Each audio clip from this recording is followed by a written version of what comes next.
fam, to another episode of the Good, Bad, and Ugly about real estate. I have a treat for you today. Good friend of mine, Phil Ty. Hey, what's up, guys? Woo! How's it going, bud? Doing good, man. Doing good, Jose. How are you? Good, man. Good. It's been a while. It's been Yeah, a few months now. Jeez, time flies. sure does, man. It sure does. 100%. So I know a little bit about you. Why don't you share a little bit about yourself with the people that are taking the time to watch us? Yeah, man. No problem at all. So my name is Philip Ty. I'm based out of Richmond, Virginia. I'm in the real estate investing space and then the merger and acquisitions. But before my current life, I was a United States Marine for about 4 years. And then I was a software engineer for a couple of years, like 4.5 years. And then I made my full leap into an investor. And I'm doing what I'm doing now. So you mentioned about mergers and acquisitions. Is that the Yeah. only form of investing that you've done, or have you done other types of investing? So yeah, I've done about 60 or so fix and flips. I've done 80 wholesale transactions, 30 lending transactions. I have about a portfolio of about 13 homes that I currently own, and then one commercial property. And then I'm a limited partner, which means I don't really do much in this partnership. And we control about 40 units down in Buxton, North Carolina, which is in the Outer Banks or so. And then I've acquired one landscaping business literally Oh last wow! year. And so zero down, no like 100% seller finance. And we are on our way to acquire two more at the current moment. That's awesome, man. Yeah, man. So I'm gonna come back to those, but I want to kind of take a Yeah, couple steps back. So sure. what drew you to the real estate industry that you said this is something that I mean, you had software engineer that they get Yeah. paid pretty good. Yep. Yeah, everybody does their 4 years and decide whether they want to stay or not. So that that's neither here nor there. But Yeah. software engineer gets paid pretty well. Why? I won't say leave that, but why did you decide that um, real estate was where you wanted to focus your efforts? Yeah. The reason why I wanted to focus my efforts on real estate, like I think everybody can relate to this. You go to your W-2 job or your job, whatever you do, and there comes a point where you go in to that location or place every day for the next 20, 30 years. And I don't know, for me, when I realized that wasn't really fulfilling, that didn't really give me like um something to look forward into the future. And so as a software engineer does, we do a lot of research, a lot of Google on how to solve our problems. But I end up Googling how to solve my own financial problems, becoming financially free. And so, there's three things that I kind of thought about and kind of came to my mind was the three industries that a human needs to survive. Basically, they need food, water, basically one category. The next category would be, clothing, staying warm or staying cool, whatever it may be. And then shelter. Shelter can encompass real estate. And my mom had a little bit of real estate investment background, but she would always quote unquote lose money, and she would always complain about it, which is kind of funny. So uh, I end up kind of doing some more research in regards to understanding why real estate was a good investment because I wasn't good with the first two, wasn't good at making food, and I wasn't good at designing clothes. So I figured, Right. why not? And so I found a lot of benefits in regards to real estate investing and how 99% of millionaires get wealthy through real estate and how you can pass it on generation. There's a passive income aspect to it. And so that really was intriguing to me and how you can have multiple exits as a real estate investor. So end up doing that Google search, and then one thing led to another. I got targeted with ads, and then went to a free seminar, in-person seminar, and then to a paid 2-day seminar. And that seminar ended up going into a $40,000 investment that I ended up making through Fortune Builders. And funny enough, it's a very scary investment. I mean, to anybody, honestly speaking, it's a lot of money coming all at once. So I did put a little bit of down payment and I did finance that education through credit cards. So I was really putting myself like my back against the wall and wanting to make sure that it worked. And so I did everything what the coaches taught me and showed me. And, I went to my W-2 job, my software engineer job during the day. And then at night, I would study and go network and meet new people and get out of my own shell because normally engineers, software engineers are introverts. We just Yeah, hide behind a computer all day, solve problems, don't talk to folks. And so getting out of that mindset was, challenging. It took time overall, but understanding why you need to do that made a whole lot of sense. So that was my jump into real estate, which was a $40,000 investment instead of buying a whole property. And it took me a whole freaking year to get my first deal. And so I learned a lot of lessons and I made a lot of mistakes in the same process. that's crazy. I didn't know that about you about fortune builders. It's Yeah. funny because I also invested in that Oh, really? education, and funny enough, at the 3 day clinic, I guess you can call it, right? Yeah. The 3 day presentation that they give you. In the middle of that presentation, I actually sold, I think it was my second wholesale deal Mm, to a guy who was attending the same conference. So I had the appointment set. I left the conference to go to this appointment, and we both show up with our name tags on that's from the. hilarious. And I was like, "Oh, look, we got some stuff in common." So I think that also kind of broke the ice, since he knew that I was like minded. This guy Yeah. owned their construction company, so um, that's a nice little fact. I didn't know that about you. That's cool. Yeah, man. So, So, um, you talked about you did some fix and flips, you did some wholesaling. mhm. So, what got you looking at doing mergers and acquisitions, and how hard was that transition for you? So the transition wasn't that hard because when you first jump into real estate, there is so much knowledge you have to kind of consume, and that can get very overwhelming. But once you get past that hurdle, I think everything past that becomes a little bit more easy, a little bit more fluid. There are different things that you have to consider when acquiring a business because it's not as simple as buying a real estate, potentially because you have other people involved, you have assets, equipment, furniture, you have customers, you have different CRMs, you have P&Ls, you have different financials, you have different responsibilities that a seller is involved in on a day-to-day operation standpoint. And so I think it's a natural progression for me to think about this in a way where it made sense because once again, when you are in your network and you understand what other people are doing, a good guy that I think a lot of sub two people and Gator people in the community know is Abraham Gray, and he talks about business buying all the time. That really got me intrigued on that particular aspect, and I think it's like a just a towards a path of progression. So you have real estate that can make you like rich, but then you have business acquisition that can make you wealthy, right? And I think you can definitely grow a business. Well, I know for a fact, grow a business way faster than you can with real estate. And the financing in mergers and acquisitions, where I came out to find, or where I found out, is way better than uh, acquiring property the conventional way.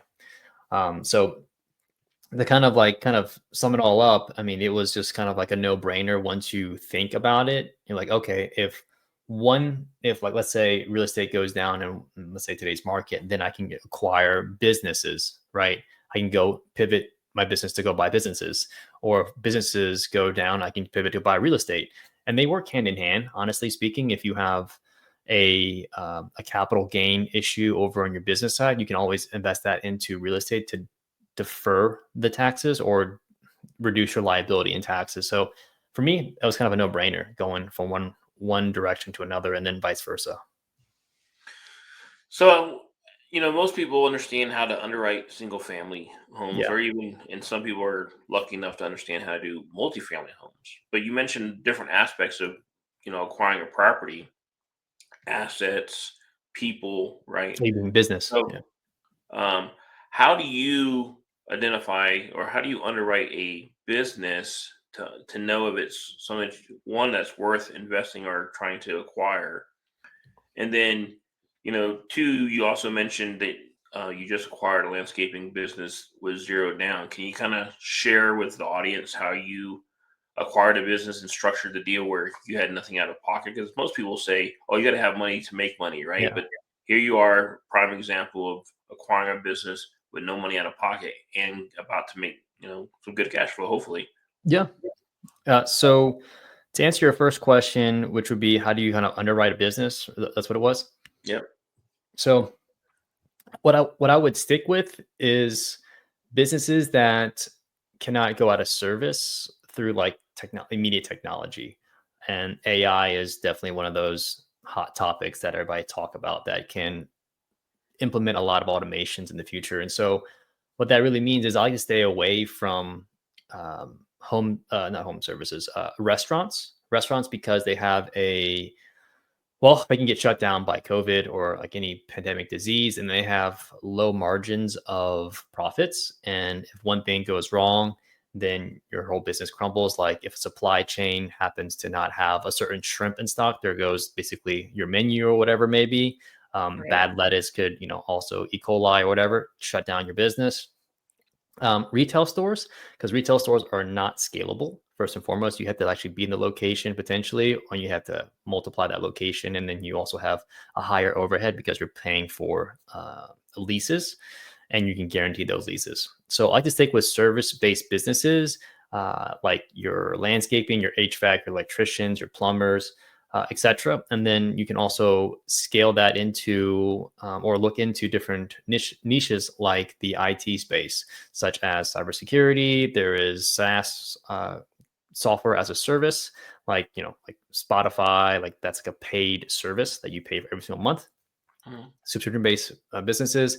There's also other ones like manufacturing and other companies or other industries that can be very profitable. But just look at the automation factor of it. Can it be automated through future technology? If it can't, then that's a great business to kind of be in. And then as far as the underwriting aspect of it, I like to look at once I find out what type of business I want to buy, I look at the cover ratios, the debt to income cover ratios. And normally I like to look at or like to stay in between a bare minimum of 2.25. So, for example, if my debt to the seller or the SBA is $1,000 a month, just for simple numbers, I have to be able to make $2,250 to be able to cover my debt So, plus the operations plus pay myself. And that's the bare minimum. Okay. yep. Now, the higher ratio you go, like a 2.5, 3, your business should be able to cash flow like very, very easily afterwards. And then if you add in better systems, marketing, sales processes, and a GM, a general manager, then your business should be able to scale relatively quickly over time. Now, does that answer the first part of the Nope, question? you're good. Keep going. Cool. I'll circle back when you're not. All right. Cool. The landscape business that we ended up buying, and I'll kind of walk you through the life cycle of that particular deal. So once again, it always starts with your network, and I honestly truly believe that. And I paid a lot of money into my networks. So another sub two member named Noble Jolly, he ended up having a landscaping deal that it was based out of Beaufort, Georgia. And the seller was super motivated. It's a mom and pop kind of situation where they just want to retire. They've been in the business for like over 20 plus years and they're just kind of done with it. And so it was a small company, dad did all the grunt work, mom did all of the back end work, and they had one employee. So very lean, super, super easy. About $400,000 in revenue, and they're taking home about $100,000 a year. Okay. Okay. So Noble already structured a seller finance deal where it's 100% seller finance, do 10% down, and the seller wanted about $240,000 for the business. Looking back on it, it was about a 1.8 debt to income cover ratio, which was a lot tighter now than we expect. But those are all learning lessons, and so Noble and I were at an event one day, and I didn't know him at the time, but another sub two member connected both of us, and I had a lot of leads that I couldn't call because I was busy. And so we basically trade spots. I'm like, hey, I have a lot of leads, Noble. Can you call my leads? And he's like, yeah, man, I have this deal. Can you find a buyer? I'm like, bet I can. So, and then I went to a different community I know it's like a lot of communities now. Protege, deal maker with Carl Allen, and I end up posting all the details, all the numbers, all the operations in that group, and I end up finding another partner named Forrest Schwartz. He lived in Pennsylvania, and the business was in Atlanta, Georgia. Okay, so we ended up talking about it. He did his own analysis and basically found out that his buy box was in the landscaping sector because it's kind of like the easiest one that he could probably scale because he did previous marketing for that industry and niche. And so he was very confident in that. And so what we ended up doing was our first round of negotiation was that me and Noble would get a finder's fee, a wholesale fee for $15,000. And he basically countered offered to be, I'll give you $15,000 plus I'll give you guys each 10% equity in this business as long as you guys do continue the mergers and acquisition to call the sellers, to vet leads, and then bring more deals to us so we can grow the business even further through mergers and acquisition. In this particular case, it's called a bolt on, which means you're bolting on or buying more existing businesses to grow the revenue, to increase the exposures, to buy maybe more territories, to grow the business more efficiently. Economy of scales in a sense. And so like we end up basically saying yes to that deal because it was kind of a no-brainer. Sure. Uh, and then what Forrest ended up doing, since he saw the term structures, the deal structure, he actually went down and do the due diligence of with the seller and end up structuring a zero down deal because the seller wanted some equipment in the business. And so what he did was he basically took that equipment that the seller wanted and reduced the down payment to zero and then reduce the overall purchase price to be right around $230,000, I believe. Okay. And then we went to closing with that. And this is not your normal closing, by the way. This is like a handshake closing where we did it over literally the seller's kitchen table. We went to the seller's house and we just signed the documents without a notary. And then once that was good to go, we then went to the bank around the corner, and then we deposit about a $20,000 to $23,000 check from the seller because that's working capital that we needed to operate the business. So essentially, we got paid to buy a business at the end of the day. And that's basically how we structured everything when it came down to the business. And now, since then, it's been basically a year and 7 days, roughly, since we acquired that business. We've grown the business basically over 2.5x Oh uh, wow, good job. from the revenue. So it was pumping out around $400,000 a year. Now it's right around $1 million a year, and then we are in the process of acquiring another roughly about $1 million in revenue to add on to our existing company. And that's just in the Atlanta one, or is this in a different market? It's in Atlanta, yeah. It's all in Atlanta. Okay. Yeah, So just to be clear, so people, in case they may have missed it, yeah, you're in Virginia. yep. You said he's in Pennsylvania. Well, he actually, sorry, he moved down from Pennsylvania down to Georgia Oh, now. He's okay. operating the business. Yeah, I was trying to point out the fact that you could do this remotely, but yeah. you took that away from me. Well, I mean, I'm doing it remotely, but Sure, for absolutely. yeah, he's actually doing it basically remotely. He hasn't actually been on the job site. He's actually the person that builds the team. Okay. We have a GM in place, a general manager in place that manages all of the operations of it all. So the one that you're about to acquire is also in the Atlanta area, then? Yep, it is. Okay. And you're still getting the 10% from the even as the property merge or the two companies merge. So here's the thing about that. Since we have multiple different partners in different deals, the cap table has to reset every single time that we buy a business. If you want to participate in the purchase of this business, then we can structure a deal around that. So everything is siloed. But once we go to sell, we'll merge it all together and then make sure that each company is evaluated differently based Gotcha. on the partner's equity share. Okay. So you may Yeah. have multiple landscaping companies, but Yep. maybe at different partners in each one. hmm Yeah. But Okay. collectively, they're all doing the same thing, more or less. They're in the landscaping business, but one landscaping business might be better at one particular thing versus another. So, for example, the one company that we're trying to acquire right now is really good at commercial clients, like your like your Banks or Wells something. Fargo, like those kind of commercial clients, right? Your HOA, big properties. Versus another one is really good at residential. They're really lean and they can mow like 90 yards a week, which is crazy. And so we can take some of their efficiencies and plug it into our company and then just go about that. Vice versa. Yeah. Interesting. So in this acquisition, you basically just are purchasing assets in like because in some if you were to do a like a laundromat or whatever, you Yeah, may potentially get real estate along with it, depending on the situation. But sure. in this case, you don't have that Mm, complexity. no, so we not as far as a real estate, but businesses can come with real estate. Generally, you get better terms with the SBA if you do have real estate involved. If it doesn't cash flow as a business, however, you can do a lease back situation with the seller and have a lease option or lease option to purchase the real estate in the future.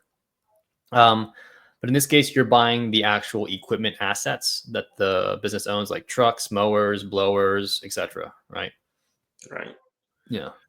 So a couple times you mentioned SBA, but you've already mentioned that you've been able to creatively acquire these Mhm. properties or these businesses, excuse me.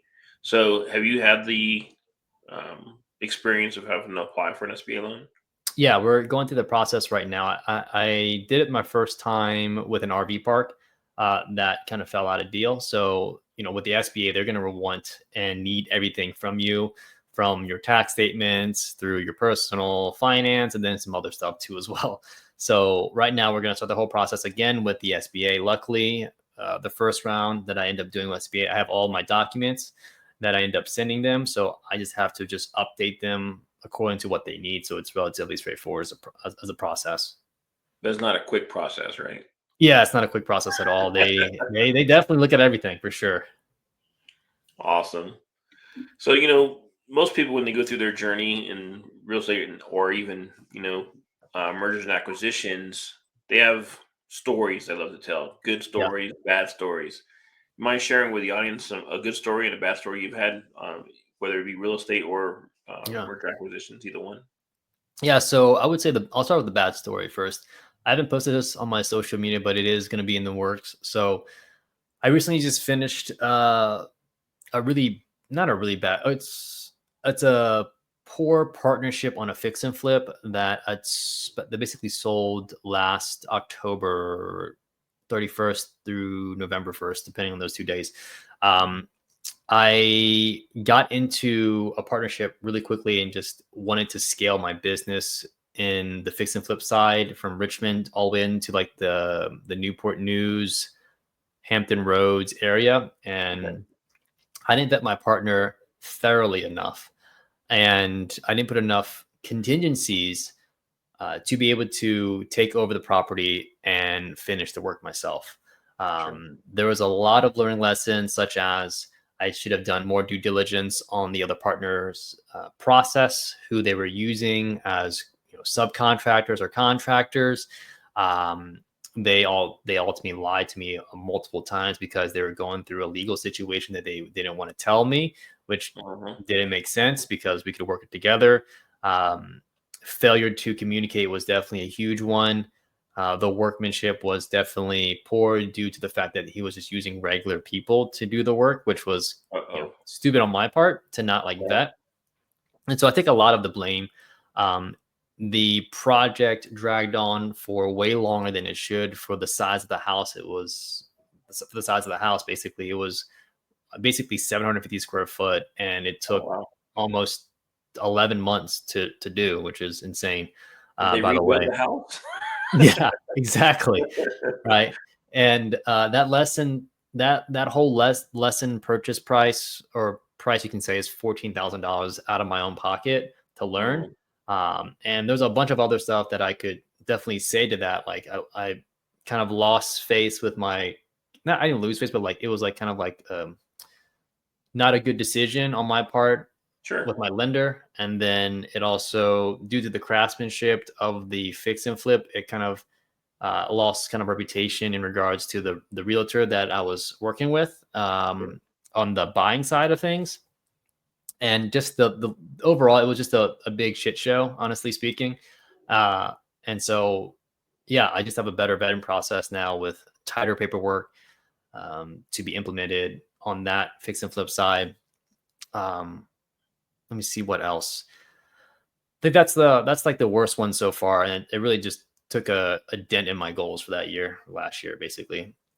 Trust Yeah, me, I feel you on that. I've had yeah, multiple partnerships in the past that I thought I did my due diligence and yeah, vetted, and let's just say I call them my very expensive webinars or life lessons, right? Because unfortunately, it cost me a good penny to um, for not doing my due diligence. So yeah. I feel you on that. I feel your pain on that one.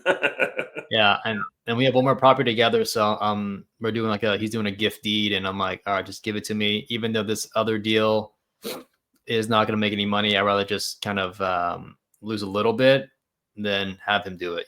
So I'll just Sure. take care of it. Yeah, so that's just a good start for 2025 for me. And then the good deals are great, right? No one, everybody hears about the good deals. Like I recently sold a fix and flip, made $75,000 on it through another sub two member. I paid him $36,000, and I did the whole thing in like 3 months and sold it in a month. I mean, that was awesome. But like, no one really cares about that, right? I mean, like, I want to hear about all the I bad stuff. So know. that's the You bad just stuff. got a large number of people watching this episode might be saying, "Oh my goodness, you made that much money in one transaction? Tell me more."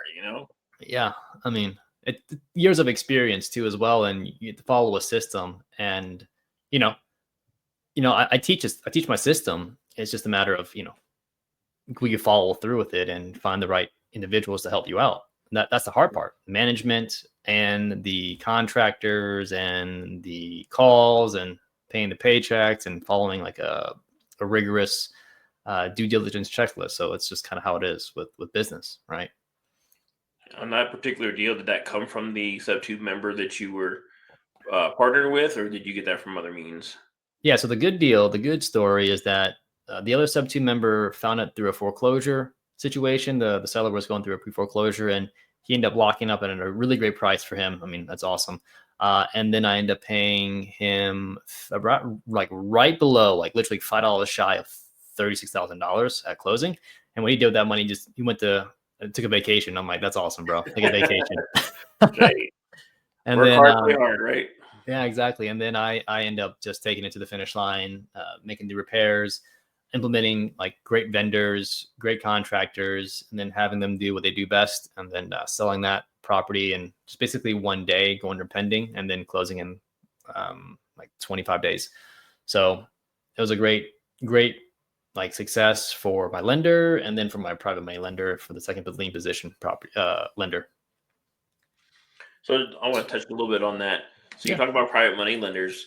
Are these people that were in your friendship circle, or are these people that you met through your communities? I'm trying to highlight the fact that sometimes getting investing in yourself and getting into some communities can open doors Yeah. and create more opportunity. Yeah, so the private hard money lender, he's in my community of circle. He's based out of Richmond. He only basically invests in Richmond because he knows his area best.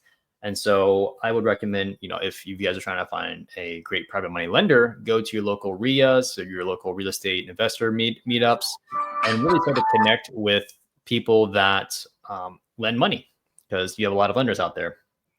And then for the second lien position where people were funding my renovation, my gap, that is through sub-two community too as well. Like people, if they know you're an experienced individual, if they know you're an operator and they know that you can handle your stuff and you have a proven track record, it makes it all that easy. The first one is not going to be easy because you don't have a track record. You may not have the education. You may not have the wherewithal. So I think the first one, anybody listening to this, you gotta have to truck it out. You have to really just make sure that you prove the theory, and then make sure you have skin in the game. Because my first one, I had skin in the game. I put 20 to 30, maybe even $40,000 in my first deal, Okay. and just to prove a point that I can do this, right? Right. Because the last thing you want to do is lose someone else's money on your own theory, right? Sure. Unless it's proven out. And then after that, it should be a lot more easier to get financing. Like, hey, like you can showcase what you've done. You can show the before and afters. You can prove the process, etc. And a lot of that was through fortune builders, learning that education, learning how to get in front of sellers, learning how to get in front of lenders, and then presenting a professional package like your scope of work, your comps, your credibility packet, right? All these things that you can present to a lender makes you even more credible and makes you look more professional. Like, oh, Philip knows what he's doing, or Jose knows what he's doing, or whoever Joe knows what he's doing because he presented me all this findings, and it shows me how I'm getting my money back at the end of the day. So, Right. yeah, Awesome.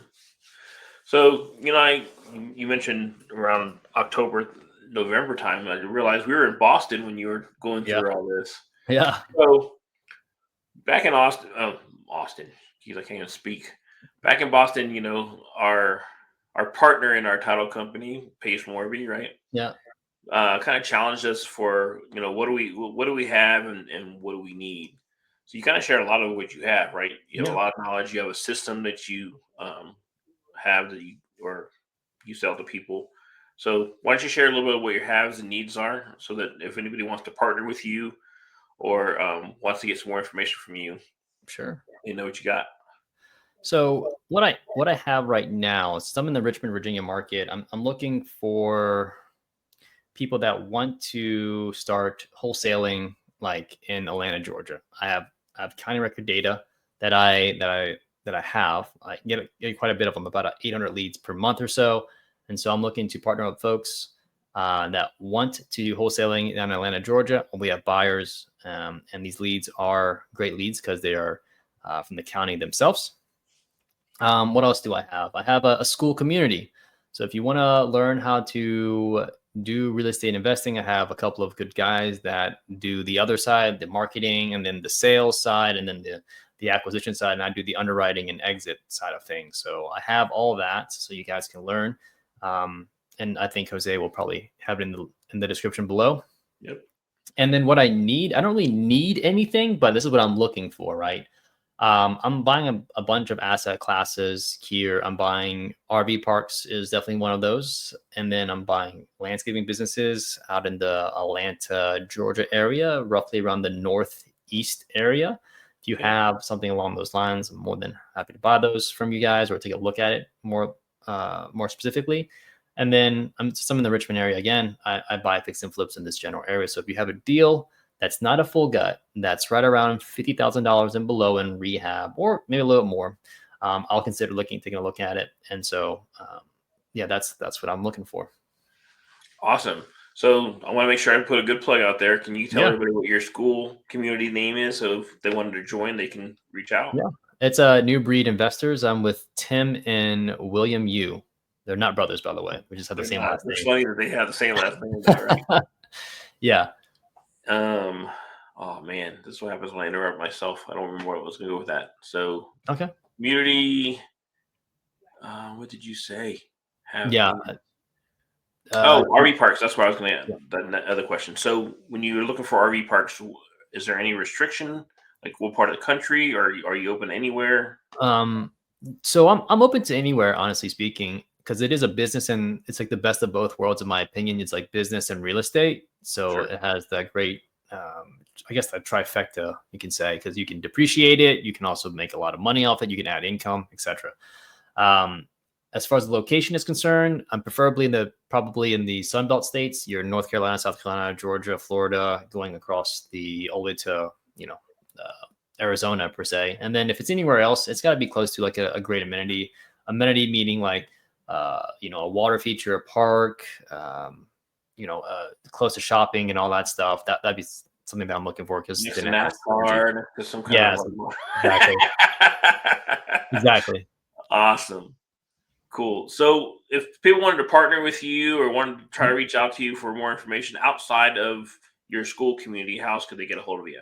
Yeah, so my email, or you can actually do this. You can Instagram me, fill up my first name, and then my middle initial is H, and then my last name Ty. So Philip H Ty at Instagram. And then if you really want to send me a deal or whatever, you can send me a deal over at Phil at pink like the color, elephant like the animal, ventures with an S.com. Awesome. And don't worry, folks. I'll have it in the description. So that way you don't have to worry about writing it down. Make sure you got it all the right spelling. All you have to do is copy and paste. Well, thanks, man, for a lot. I appreciate you coming out here, giving us your education, Yeah. your knowledge on this in this space, because not very many people know about it. Yeah. Um, you're a true brother of mine in this industry, and I appreciate you coming out and spending some time with us. Man, thanks a lot. It's been a pleasure. All right, fam. Until the next time, have a good one.